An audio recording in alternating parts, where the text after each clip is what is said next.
Baik, selamat malam. Perkenalkan kami dari kelompok 9. Dengan saya Ida Bagus Satria Wibawa NIM 1910303 sebagai koordinator kelompok. Dilanjutkan oleh Alfi. Silakan Alfi. Saya Ahmad Alfi Alfandi, NIM 19103006. Selanjutnya ada Aprilia. Baik, nama saya Nikada Aprilia Pratnyamika, NIM 19103012. Kemudian ada Yeni. Perkenalkan, nama saya Niputu Yeni Nirmalasari, NIM 19103014. Pada kesempatan kali ini kami akan menjelaskan tentang Wireshark, Ping of Death, dan Scene Flooding. Baik, langsung saya mulai. Yang pertama yaitu Wireshark. Wireshark ini merupakan suatu aplikasi yang tersedia di Linux dan Windows yang berfungsi untuk memindai atau memonitor jaringan. Nah, fungsi dari aplikasi ini tidak hanya untuk memonitor saja, tetapi juga dapat menangkap paket yang melewati traffic di jaringan yang terhubung. Nah, di dalam dunia cyber, aplikasi ini juga biasanya dipakai dalam melakukan troubleshooting atau mencari penyebab terjadinya permasalahan yang ada di suatu jaringan. Selain itu juga aplikasi ini dapat digunakan sebagai alat untuk melakukan sniffing atau menyadap. Untuk selanjutnya akan dilanjutkan oleh Alfi. Silakan Alfi. Baik, terima kasih atas waktunya Satria. Di sini saya akan menjelaskan dan mempraktekkan mengenai proses sniffing atau penyadapan menggunakan aplikasi Wireshark. Langkah yang pertama, yakni kita jalankan terlebih dahulu aplikasinya dengan mengetikkan perintah sudo Wireshark pada terminal. Nah, yang kemudian diikuti menggunakan password root sebagai berikut. Nah, setelah itu muncul tampilan interface jaringan yang terhubung pada mesin virtual ini. Nah, kemudian kita pilih interface INP0S3. Lalu kita tekan tombol start yang seperti sirip ikan hiu berwarna biru di ujung.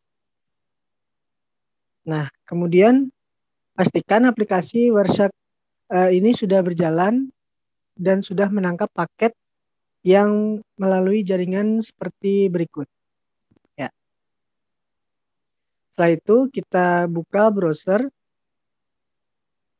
dan kita masukkan URL website testphp.fullandweb.com. Nah, di mana web ini berfungsi untuk melakukan tes login. Kemudian kita masukkan username. Nah, di sini kita gunakan contoh yakni CyberSticky dan juga menggunakan password coba-coba. Kita klik login. Oke. Setelah itu kita kembali pada aplikasi Wireshark. Nah, kita lakukan stop pada proses menangkap datanya dengan mengklik tombol berwarna merah yang ada di pojok kiri sebelah warna biru. Setelah itu, untuk mempermudah pencarian, kita ketikkan nama protokol yang akan kita cari, yakni HTTP, lalu tekan enter. Nah, kemudian kita mencari paket yang memiliki info POS yang merupakan proses mengirim data. Nah, setelah itu kita lihat ke bagian bawah dan mengklik submenu HTML, form URL encoded seperti berikut, dan akan langsung terlihat bahwa username yang kita masukkan tadi yakni CyberSticky dengan password coba-coba. Oke, demikian presentasi dari saya. Dilanjutkan dengan teman saya yakni April. Silahkan April. Baik, terima kasih atas waktunya Alfi. Jadi di sini saya akan membahas tentang POD atau biasa disebut dengan ping of death. Nah, POD ini merupakan salah satu jenis serangan DDoS atau Distributed Denial of Service yang menggunakan utilitas ping berbahaya secara terus-menerus dengan ukuran paket ping yang melebihi batas ukuran normal, yaitu 56 byte hingga 86 byte. Nah, sedangkan ping of death ini dapat mengirimkan paket ping dengan ukuran maksimal dari paket IP yaitu 65.535 byte. Nah, jika komputer target menerima serangan tersebut, akan dapat membuat komputer target menjadi kewalahan hingga mengalami crash. Nah, POD ini bekerja pada protokol ping atau biasa disebut dengan ICMP. Nah, cara kerja dari serangan ini yaitu penyerang harus mengetahui IP dari komputer korban. Di sini sudah terlihat terdapat dua mesin virtual yaitu Xubuntu sebagai komputer penyerang dan Linux Mint sebagai komputer target. Nah, untuk mengetahui alamat IP dari komputer target bisa dengan mengetikkan perintah IPA pada terminal Linux Mint dan dapatkan alamat IP dari komputer target yaitu 192.168.43.8 seperti berikut. Nah, kemudian pada komputer penyerang atau Xubuntu kita buka terminal.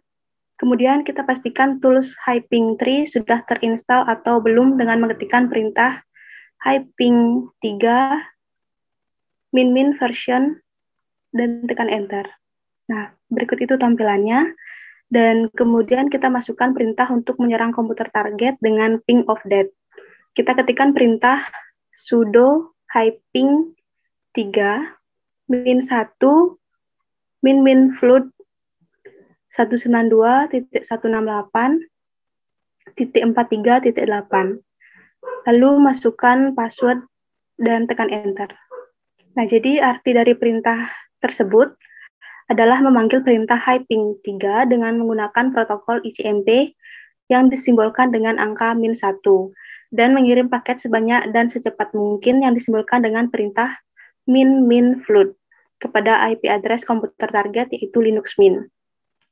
Nah, untuk mengecek apakah perintah tersebut berhasil, kita buka aplikasi Stacer yang ada di Linux Mint dan dapat dilihat penggunaan CPU yang banyak secara tidak wajar dan dapat dilihat seperti tampilan berikut. Nah, hal itu menandakan bahwa serangan ping of death tersebut memang dapat membuat komputer target menjadi bekerja keras, mengalami delay yang sangat cukup parah. Nah, serta terkadang membuat beberapa fitur menjadi tidak berfungsi dengan normal. Nah, setelah itu, kita cek dari segi jaringannya, mengapa perintah hyping3 tersebut dapat mempengaruhi kinerja komputer target. Nah, sekarang kita buka Wireshark di komputer target. Nah, setelah kita membuka Wireshark pada komputer target, dapat dilihat hasilnya seperti tampilan berikut. Nah, dari tampilan tersebut dapat dilihat bahwa jaringan dari komputer Linux Mint dipenuhi dengan request dan replay ping dari komputer penyerang. Nah, di sini juga dapat kita ketahui bahwa komputer penyerang memiliki IP 192.168.43 dan .43.75 dan untuk mengatasinya kita dapat melakukan konfigurasi firewall IP table di Linux Mint. Baik, sekian presentasi dari saya. Selanjutnya presentasikan oleh Yeni. Baik, terima kasih April atas waktunya. Sekarang saya akan menjelaskan tentang scene flooding, di mana scene flooding itu merupakan salah satu dari bentuk serangan DDoS yang menyerang dengan cara memulai koneksi dengan cepat menuju komputer target tanpa menyelesaikan koneksi yang dibuat sebelumnya. Sehingga hal itu menyebabkan banyaknya koneksi yang tertunda untuk menunggu koneksi dan menghabiskan sumber daya dari komputer. Lalu, biasanya proses pembentukan koneksi yang normal itu, yang pertama, klien meminta koneksi dengan mengirimkan pesan SYN ke komputer target. Lalu, komputer target itu menerima permintaan tersebut dengan mengirimkan jawaban SYN-ACK kepada klien. Lalu, selanjutnya, klien akan menanggapi dengan jawaban ACK dan koneksi itu akan dibuat. Tapi, pada proses serangan SYN flooding ini, klien secara terus-menerus mengirimkan pesan SYN, tetapi tidak ada sama sekali yang mengirimkan jawaban kepada komputer target, sehingga banyak koneksi yang menunggu jawaban tersebut. Nah, serangan ini biasanya bekerja pada protokol TCP. Proses penyerang dalam melakukan serangan SYN flooding ini ada beberapa langkah. Yang pertama itu, penyerang harus mengetahui dahulu alamat IP dari komputer target. Seperti yang kita ketahui bahwa alamat IP komputer target Linux Mint adalah 192.168.43 dan .8. Lalu, langkah yang kedua, dengan membuka terminal pada mesin X Ubuntu dan mengetikkan perintah sudo -3 -s. Nah, -s ini huruf S-nya besar ya. -flood 192.168.43.8. Lalu kita tekan enter. Perintah tersebut biasanya digunakan untuk memanggil perintah -3 yang secara default menggunakan protokol TCP dengan flag atau penanda proses yang disimbolkan dengan huruf -s. Dan perintah -flood tersebut agar serangan tersebut dikirim secara cepat dan terus-menerus kepada komputer target dengan alamat IP yaitu 192.168.43.8. Lalu langkah ketiga, mengecek pada mesin Linux Mint yang merupakan komputer target dengan membuka aplikasi Stacker untuk melihat keadaan resource komputer.